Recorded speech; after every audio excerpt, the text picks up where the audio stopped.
A stealth fighter at supersonic speed cuts through the night over Tehran. No warning, no visible approach, no sound that matters until it is already too late. Just a ghost moving through what was once considered one of the most heavily defended airspaces in the Middle East. Iranian generals stare at empty screens, trying to understand where the threat is coming from. And then their air defense systems begin to disappear. One after another, they go dark. This is what the F-22 Raptor has done inside Operation Epic Fury, and the destruction it has helped make possible is staggering. Today, we are going deep into one of the most consequential deployments of a single aircraft type in modern military history. From the opening hours of Operation Epic Fury, the F-22 Raptor has been at the center of American air dominance over Iran. We are going to break down what this jet has done, how it has done it, what may come next, and why Iran never truly had a chance. Let's start at the beginning. Operation Epic Fury was launched in the early hours of February 28, 2026. The United States Central Command, alongside Israel's parallel campaign dubbed Operation Roaring Lion, unleashed a coordinated military strike of historic proportions. President Trump announced the operation in a post on Truth Social at 2 a.m. Eastern Time, accompanied by an 8-minute video addressed directly to the Iranian people. As the Center for Strategic and International Studies noted shortly after, the operation differed fundamentally from Operation Midnight Hammer in June 2025, which had been a more limited strike campaign targeting Iran's nuclear facilities. Epic Fury was something else entirely. It was comprehensive, it was overwhelming, and it was clearly designed not just to damage Iran's military, but to systematically dismantle it. According to the White House, the 4 core objectives of Operation Epic Fury were clear from day one. First, destroy Iran's ballistic missile arsenal and completely dismantle its missile production industry. Second, annihilate the Iranian Navy. Third, sever Iran's support for terrorist proxies across the region. And fourth, guarantee that Iran never acquires a nuclear weapon. As chairman of the Joint Chiefs General Dan Kane stated on March 4th, the operation was designed to dismantle Iran's ability to project power outside its borders both today and in the future. Those were not empty words. By March 23rd, according to U.S. Central Command and reporting by Air and Space Forces magazine, American forces had conducted over 10,000 combat flights and struck more than 10,000 Iranian targets. That number has continued to climb. But here's the question that most people haven't asked. How did the U.S. military achieve that kind of dominance so quickly? How did America's air power cut through Iran's defenses so efficiently that within weeks, even legacy platforms like the B-52 bomber were flying overland missions inside Iranian territory? The answer, in large part, is one aircraft, the F-22 Raptor. Before we go any further, make sure you're subscribed to and that your notifications are turned on. We cover every major development in Operation Epic Fury as it happens, and the situation is evolving by the hour. Hit subscribe now so you don't miss a single update. Now, let's talk about the F-22 itself, because to understand what it's doing over Iran, you first need to understand what it is. The F-22 Raptor is, by virtually every technical measure, the most capable air superiority fighter ever built.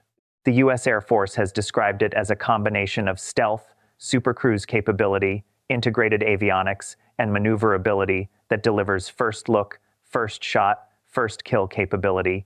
Let's break those down one by one because they matter enormously in the context of what's happening in Iran right now.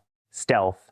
The F-22 is constructed with radar-absorbent materials and designed with a shape that scatters radar waves rather than reflecting them back to the source. Its radar cross-section is reported to be roughly the size of a marble. This isn't just about being hard to see. It's about being functionally invisible to the kind of radar systems that Iran had deployed before Operation Epic Fury began. Iran's air defense network included Russian-origin S-300 systems, considered among the most capable medium to long-range surface-to-air missile systems in the world. For most aircraft, the S-300 is a serious threat. For an F-22, it is essentially a non-factor. Supercruise. This is the ability to maintain supersonic flight, specifically above Mach 1.5, without using afterburners. Afterburners are the jet equivalent of flooring the gas pedal in a car. They generate enormous thrust, but they also generate enormous heat and exhaust signatures that can be detected by infrared sensors. Supercruise means the F-22 can fly fast and go far without lighting itself up on thermal imaging systems. Over Iran, that translates to a fighter that can cover massive distances, reach targets quickly, and exit before defenses can even begin to respond. Sensors and data fusion. This is where the F-22 becomes something far more than a gun with wings. The jet is equipped with the AN/APG-77 active electronically scanned array radar, capable of tracking dozens of targets simultaneously while operating in low probability of intercept mode, meaning it emits signals too briefly and in too complex a pattern to be easily detected by enemy electronic warfare systems. It carries an array of electronic support measures that allow it to passively detect emissions from enemy radars and communications. And critically, it can share all of that data in real time with other platforms through data links. We'll come back to why that matters enormously in just a moment. Firepower. The F-22 carries an internal weapons bay, which is key to its stealth. Opening external weapons, pylons, or hanging missiles on external racks would compromise its radar cross-section. Internally, it can carry a mix of AIM-120 advanced medium-range air-to-air missiles for long-range engagements, AIM-9 Sidewinder infrared missiles for close-range combat, GBU-39B small-diameter bombs for precision ground strikes, and GBU-32 joint direct attack munitions for heavier ground targets. It also carries a 20mm M61, a 2-cannon with 480 rounds for close-in engagements. The combination of stealth, sensors, and that weapon's payload makes the F-22 capable of operating in environments that would be suicidal for any other fighter in the world. With a range of over 1,500 miles, and with aerial refueling support from the approximately 75 tanker aircraft that Air and Space Forces magazine estimates were operating in the U.S. Central Command area of operations, F-22s have been able to fly extended missions over Iran's vast territory. According to flight tracking data cited by that same outlet, close to 300 Air Force, Navy, and Marine Corps fighters were involved in Operation Epic Fury, alongside at least 20 bombers. That is an air power concentration the likes of which the world has rarely seen. Now, here's where it gets interesting. F-22s from Joint Base Langley Eustis in Virginia were deployed to Avda Air Base in southern Israel in the weeks before Operation Epic Fury began. According to Air and Space Forces magazine, this movement was tracked through open-source flight data and social media posts from aircraft spotters in the region. The U.S. military was positioning its most capable air superiority fighters within range of Iran well in advance of the opening strikes. Iran's intelligence services either failed to grasp the significance of this buildup or they were unable to do anything about it. Probably both. When Operation Epic Fury was launched, U.S. Central Command sent in a full spectrum of strike assets. B-2 Spirit stealth bombers carrying 2,000-pound guided penetrating bombs targeted hardened missile complexes and nuclear infrastructure. B-1B Lancers flew direct from Ellsworth Air Force Base in South Dakota on 30-plus-hour non-stop missions, each capable of delivering up to 75,000 pounds of ordnance, making them the heaviest conventional bomber payloads in the coalition. B-52s joined the fight, targeting ballistic missile sites and command, control, and communications infrastructure. F-35s, F-15Es, and F-16s conducted suppression of enemy air defenses, precision strikes, and targeting operations. And the F-22. According to Defense Update's initial assessment of the operation, the Raptor was assigned to air superiority and executed missions from Avda, with its specific targets not yet publicly confirmed, a telling detail in itself. The results were devastating to Iran. The Israel Defense Forces reported by March 30th that approximately 80% of Iran's air defenses had been destroyed. Think about what that number means. Iran had invested decades and billions of dollars into building an integrated air defense network. It included domestically produced systems, Russian S-300S, and layers of short-range and medium-range interceptors. Within the first month of Operation Epic Fury, that network was in ruins. And the best evidence of how thoroughly it was destroyed: the B-52 bomber flying overland missions inside Iran, This is not a minor point. The B-52H Stratofortress is a massive aircraft. It has been flying since the 1950s. It is enormous, slow relative to modern fighters, and detectable on radar from enormous distances. A functioning modern air defense network would have shredded B-52s on approach. The fact that they are flying inside Iran's mainland tells you everything you need to know about the state of Iran's air defense system. As we've said before, numbers don't lie. 80% of Iran's air defenses destroyed may actually be an underestimate. The F-22's role in creating that environment was central. Here is how the operation appears to have unfolded based on the information available. In the opening phase of the campaign, F-22s flew into Iranian airspace ahead of other strike packages. Using their stealth to penetrate undetected, they used their onboard radar and sensor suite to locate and identify Iran's air defense nodes, including radar sites, missile batteries, command posts, and communications infrastructure. They then either struck those targets directly using their internal munitions or transmitted targeting data to other platforms, including F-35S and strike aircraft, which then executed the kills with standoff munitions. The F-22's ability to fly deep into defended territory, collect targeting data, and relay it instantly to other platforms in the coalition turned it into a force multiplier of extraordinary value. A single F-22, orbiting at altitude, invisible to every radar below it, could effectively become the eyes and the brain for an entire strike package. And that's not just operational theory. We can see the evidence in the results. According to the CSIS analysis of the operation's early phase, the initial strikes hit more than 1,000 targets in the first 24 hours alone. That kind of precision at that kind of scale requires the sort of real-time battle space awareness that only a platform like the F-22 can provide in a heavily contested environment. But there's more to this story, and it involves something that happened more than a decade ago. In 2013, a pair of Iranian F-4 Phantom jets attempted to intercept a US MQ-1 Predator drone flying in international airspace. The attempt failed, which prompted the US to begin escorting its drones with F-22 Raptors. What followed was one of the most humiliating episodes in Iran's recent aerial history.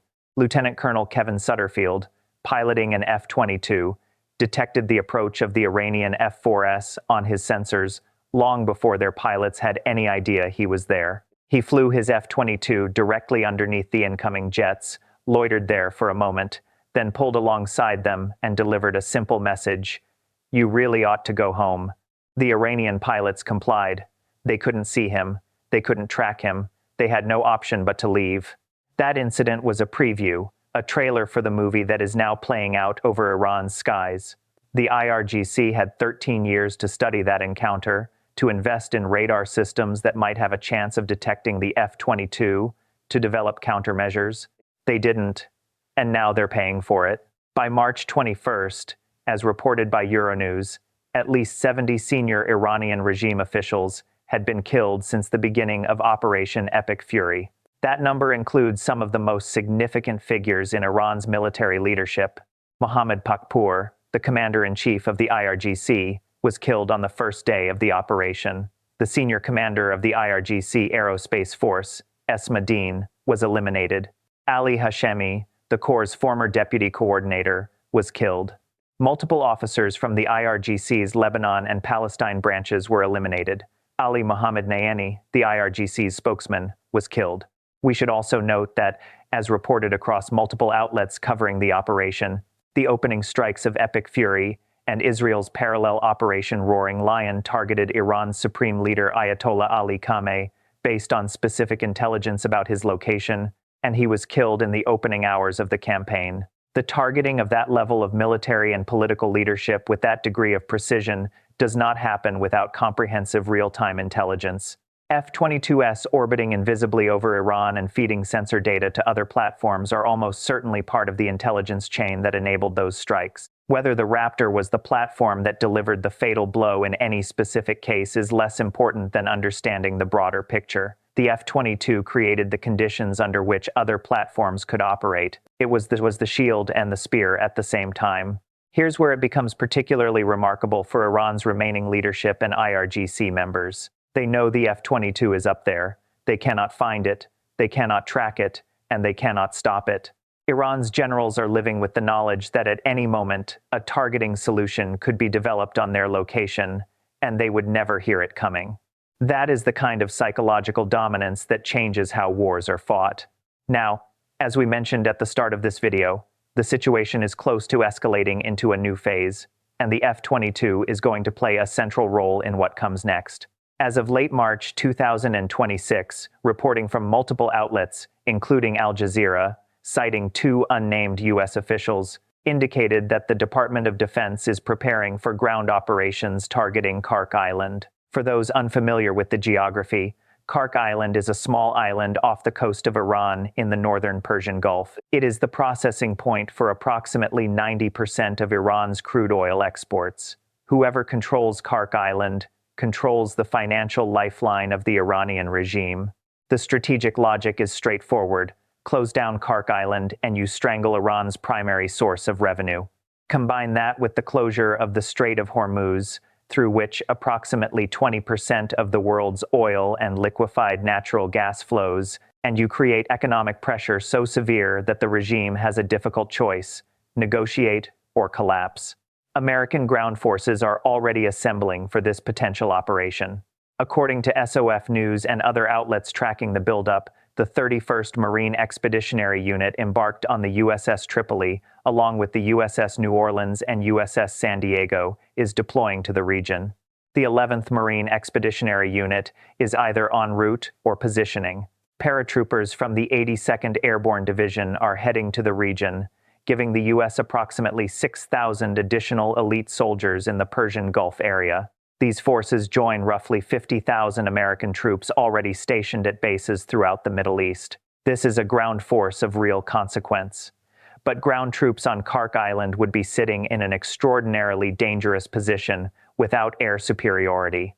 Iran, even with 80% of its air defenses gone, still retains missile launch capabilities, fast boats, drones, and IRGC ground forces. Any U.S. soldier or Marine on Kark Island would be exposed to everything Iran can still bring to bear. That's where America's air power comes in, and specifically, that's where the F-22 comes in.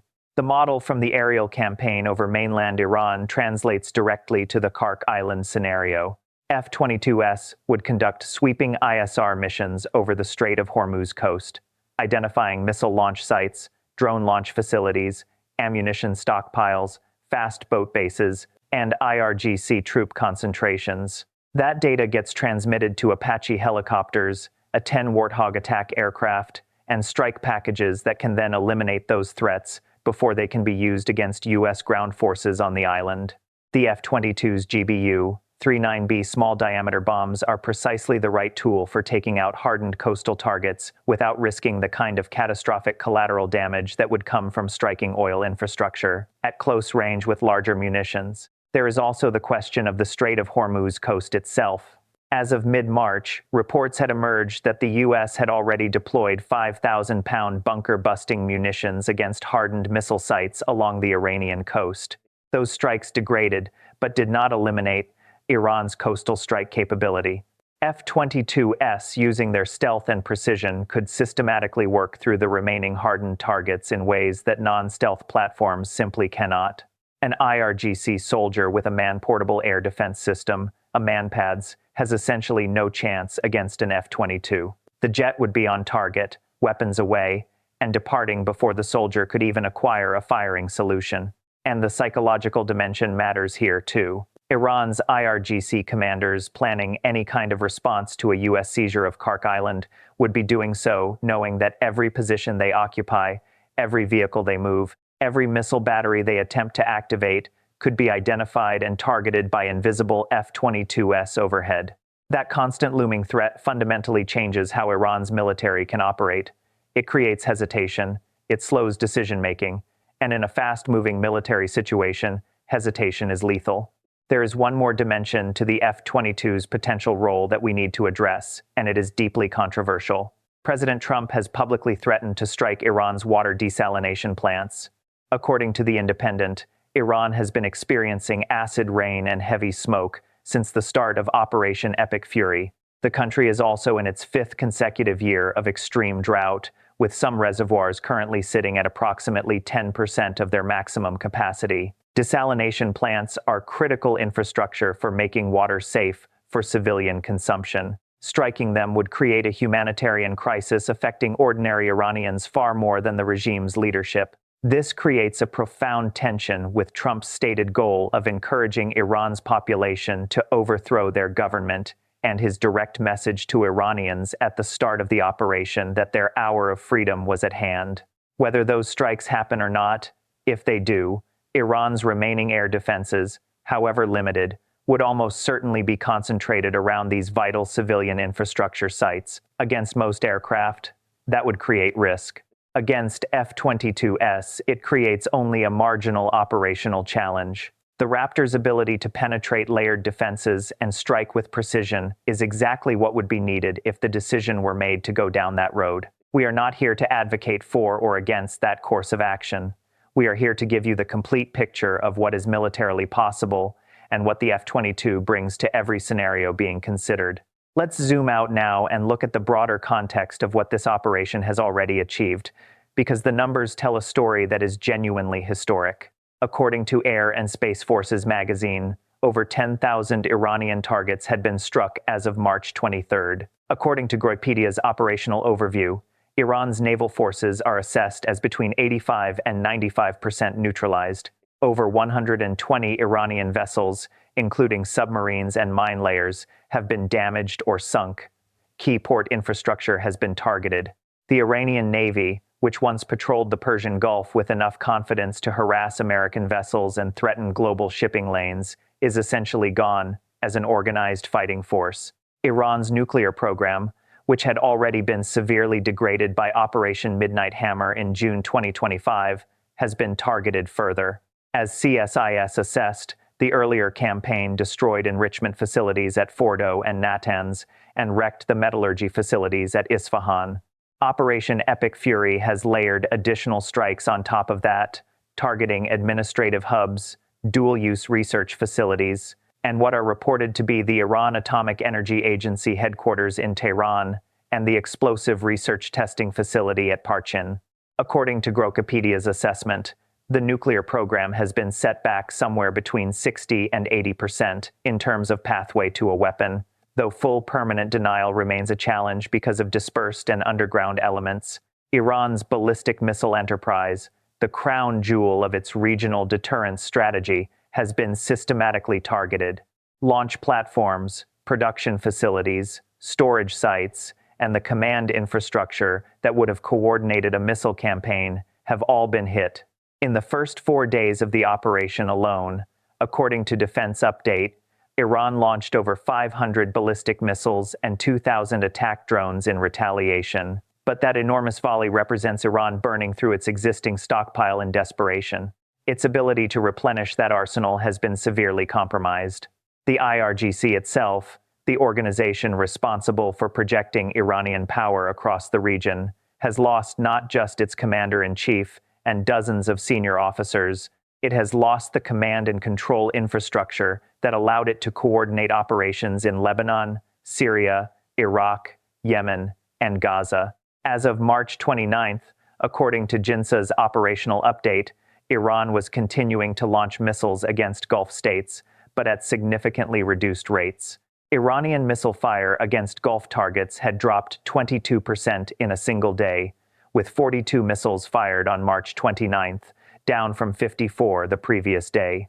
The momentum is going in one direction, but the human cost cannot be overlooked. As of March 31st, 2026, according to Pentagon figures reported by Informed Clearly, 13 U.S. service members have been killed in operations against Iran, and 348 have been wounded. Among the fallen are Major Jeffrey O'Brien, 45, Chief Warrant Officer, 3, Robert Marzan, 54, Captain Cody Cork, 35, Sergeant First Class Nicole Amer, 39, Sergeant First Class Noah Titchens, 42, and Specialist Declan Cody, just 20 years old, all killed in a single Iranian drone attack at Port Shuaibah in Kuwait on March 1st. Sergeant Benjamin Pennington, 26, was killed in an attack on Prince Sultan Air Base in Saudi Arabia on March 8th. These are names worth saying out loud. This is not a video game. Every number in this conflict represents human life. We should never lose sight of that. There has also been a significant setback in the air campaign. On April 3, 2026, a U.S. Air Force F-15E Strike Eagle was shot down over southwestern Iran. Initial Iranian claims that they had downed an F-35 were determined to be incorrect based on wreckage analysis. One crew member was rescued by American forces and is receiving medical attention. Search operations continue for the second crew member. This is the first confirmed loss of a manned American aircraft to enemy fire in Operation Epic Fury. While it represents a meaningful development in terms of what remains of Iran's defensive capability, it also highlights the reality of the threat environment that U.S. air crews are operating in every day. Notably, it was not an F-22 that was shot down. The F-15E is a formidable aircraft, but it is not stealthy. It was operating in an environment where Iran still retains some residual air defense capability, and it paid the price. This is precisely why the F-22's stealth, its fundamental architecture of invisibility, remains so strategically valuable.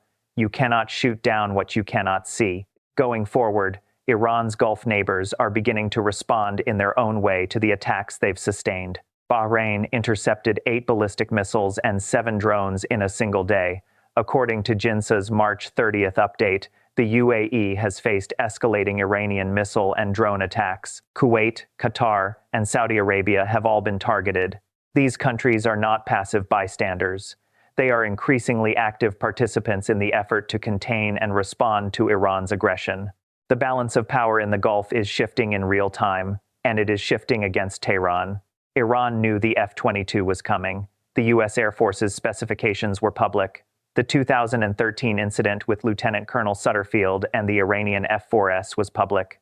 The deployment of F-22S to Avda was tracked by open-source flight trackers. Tehran had every warning sign it needed. But knowing something is coming and being able to stop it are two entirely different things. Iran could not stop the F-22. It could not even find it.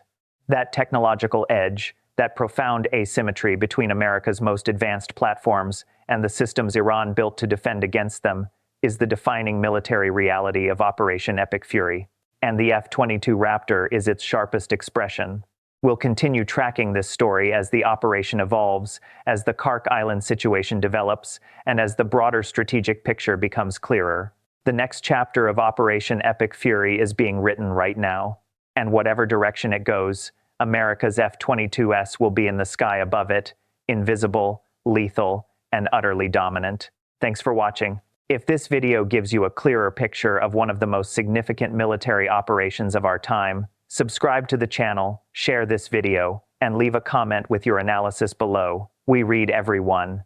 Stay informed, stay sharp. We'll see you in the next one.